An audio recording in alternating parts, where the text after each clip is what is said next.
जय श्री राम। परम प्रिय मेरे भाई बहन, 12 दिसंबर 2023 को भौमवती अमावस्या की पावन तिथि हम लोगों को प्राप्त हो रही है। इस दिन सत्कर्म करके हम बहुत कुछ लाभ पा सकते हैं, उसी के विषय में निवेदन करने जा रहा हूं। मार्गशीर्ष माह, जिसको लोक भाषा में अगहन मास कहते हैं, ये पूरा महीना माता महालक्ष्मी जी की उपासना करके उनकी कृपा प्राप्त करने का विशेष अवसर प्रदान करता है, जो कि महाराष्ट्र में अथवा पूरे साउथ बेल्ट में, गुजरात तक में माता महालक्ष्मी जी की उपासना किया ही जाता है प्रति गुरुवार को। लेकिन चूंकि अमावस्या तिथि मंगलवार को पड़ रही है, जैसा कि सोमवार को पड़ती है, तो हमारे सौभाग्य को यानी कि सौभाग्यमय जीवन को बढ़ाने वाला, पति अथवा पत्नी का सुख देने वाला, जीवन को आनंदमय करने वाला होता है। उसी प्रकार से जो मंगलवार के दिन अगर अमावस्या प्राप्त होती है तो हमें ऋणों से मुक्ति दिलाती है। हालांकि देखा जाए आज के वातावरण में तो लगभग 60% से अधिक लोग जो है ऋण लेकर ही जी रहे हैं। पहले नियम आया था, शास्त्रों में कहा गया है ऋणम कृत्वा घृतम पिबेत।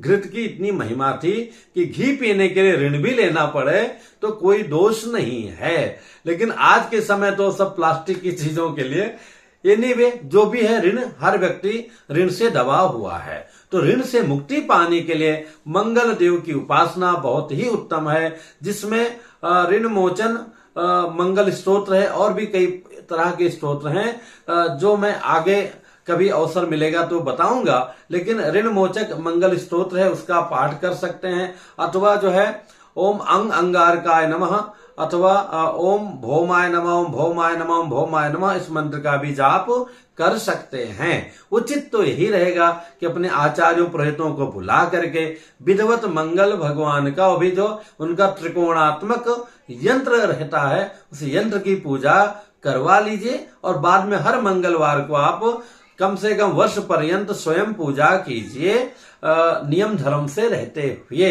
तो बहुत जल्दी जो है हमें ऋणों से मुक्ति, मतलब कर्ज से मुक्ति मिल सकती है मंगल देव की कृपा से। इसके साथ में ही बहुत सरल उपाय है कि जिनको आपको पेमेंट देना है, तो जो देने वाला पेमेंट है, मान लिया आपको बुधवार को देना है, किसी को गुरुवार को देना है, तो बिफोर मंगलवार को दे दीजिए। अथवा मंगलवार तक आपके पास पैसा नहीं आ रहा है, अगले मंगलवार तक आ पाएगा, तो पहले से ही जो है उनको बोल करके, रिक्वेस्ट करके मंगलवार को ही दीजिए।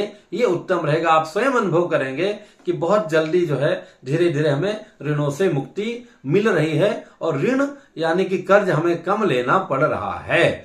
तो मेरे भाई बहन, इस दिन हमें विशेष रूप से जो है व्रत इत्यादि रहते हुए, अगर जीवन में विशेष ऋण है तो हमें लाल कपड़ा धारण करना चाहिए। पृथ्वी माता जी के साथ में मंगल देव की विशेष रूप से पूजा अर्चना, अभिषेक इत्यादि करा के इनके जो स्तोत्र इत्यादि हैं उनका विशेष रूप से पाठ करवाना चाहिए। और स्वयं जैसे बताया, अगर आप चाहें तो जप कर सकते हैं। अमावस्या तिथि होने के कारण इस दिन जो है पितरों के निमित्त भी कार्य कर सकते हैं, जैसे कि सोमवती अमावस्या को भी कर सकते हैं, किसी भी, चाहे भौमवती हो, चाहे बुधवती हो, चाहे गुरुवती अमावस्या हो। हालांकि दो ही का विशेष महत्व है, एक सोमवती का, एक भौमवती का, और भौमवती प्राप्त हो रही है। तो इस दिन हमें, मान लिया किसी के पिताजी की पुण्यतिथि, माने कि जब उनकी मृत्यु हुई थी, वो तिथि, डेट नहीं, तिथि निकल चुकी है और आप किसी कारण से उस दिन नहीं कर पाए हैं, तो आप कर सकते हैं।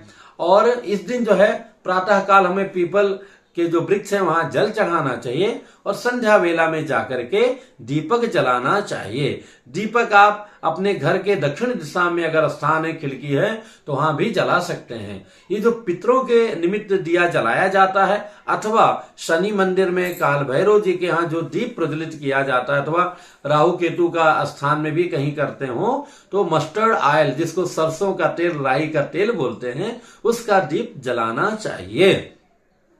और पीपल के वृक्ष के नीचे भी पितरों के निमित्त आप रख सकते हैं। पर पीपल में तो उत्तम यही होगा कि वहां घृत का दीप जलाएं, तो उससे हमारे ब्रह्मदेव प्रसन्न होंगे। लेकिन चूंकि वहां पे तो दोनों का निवास होता है, तो उस रूप में आप मस्टर्ड ऑयल का भी तेल का दीपक वहां जला सकते हैं।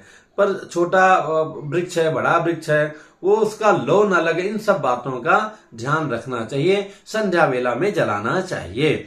और ये जो अमावस्या को, तो हर एक अमावस्या को आप अपने घर के दक्षिण दिशा में दीपक जला सकते हैं। इसके साथ में ही अगर आप श्राद्ध करने में दिक्कत है तो गौ माता को आप ग्रास खिला सकते हैं। कच्चा अन्न कह सकते हैं कि आटा हो गया, घी हो गया, शक्कर हो गया, सब्जियां, फल इत्यादि आप सुपात्र ब्राह्मण को दान कर सकते हैं। इस दिन जो है किसी भी अमावस्या को, और सोमवती भौमवती को तो कहना ही क्या है। तो मेरे भाई बहन, बहुत ही लाभकारी ये तिथियां हैं, इनका हमें पूरा लाभ लेना चाहिए। जिनके कुंडली में शनि, राहु, केतु विपरीत हैं, उनको जो है शांत करने के लिए, उनकी कृपा प्राप्त करने के लिए हर अमावस्या को आप कर सकते हैं। और ये तो विशेष अमावस्या है। इसके साथ में अगर आपके मंगल कमजोर हैं तो मंगल की कृपा से अगर घर इत्यादि की प्राप्ति होती है, घर में शांति, सुख शांति की प्राप्ति होती है, तो उस रूप में भी कर सकते हैं और कर्जा से अतिशीघ्र मुक्ति मिलती है। तो ये अमावस्या बहुत ही लाभकारी होती है। इसमें भी सोमवती और भौमवती का तो महत्व बहुत ही बढ़ जाता है, जिसमें भौमवती 12 दिसंबर को प्राप्त हो रही है। इसका पूरा लाभ लीजिए। एक बंधु ने प्रश्न किया है, विश्वकर्मा जी, नाम भूल रहा हूं, कि गुरुजी 5 मिठाई अर्पण करना है क्या? तो मेरे भाई, ऐसा तो कहीं मुझे उल्लेख मिला नहीं है, पर कुछ भी मीठा आप एक आध मीठा भी रखेंगे श्रद्धा विश्वास पूर्वक और सम्मान पूर्वक वहां पर, तो उसमें भी आपका लाभ हो जाएगा। किसी बंधु ने अपनी भावना व्यक्त किया होगा तो वो ठीक है, उसका मैं सम्मान करता हूं, लेकिन ऐसा दुविधा में किसी को नहीं डालना चाहिए। और आपको उचित लगे तो उनपे ही कमेंट्स करके उनसे आप विचार कर लीजिए। पर मेरी दृष्टि में तो प्रातः जो है जल चढ़ाया और कम से कम किसी भी जो देव तुल्य है उनका 4 परिक्रमा मिनिमम करना चाहिए। 5 हो जाए तो और भी अच्छा है। इसके बाद में फूल चढ़ा दिया, चंदन चढ़ा दिया, दीप दिखा दिया, और ऐसा कर सकते हैं, मिठाई का भोग लगा दिया और संध्या काल में जाके दीप प्रज्वलित कर दिया। तो ऐसा कर सकते हैं। मीठा में जो भी है वो भी अर्पण कर सकते हैं, पवित्र हो, शुद्ध हो।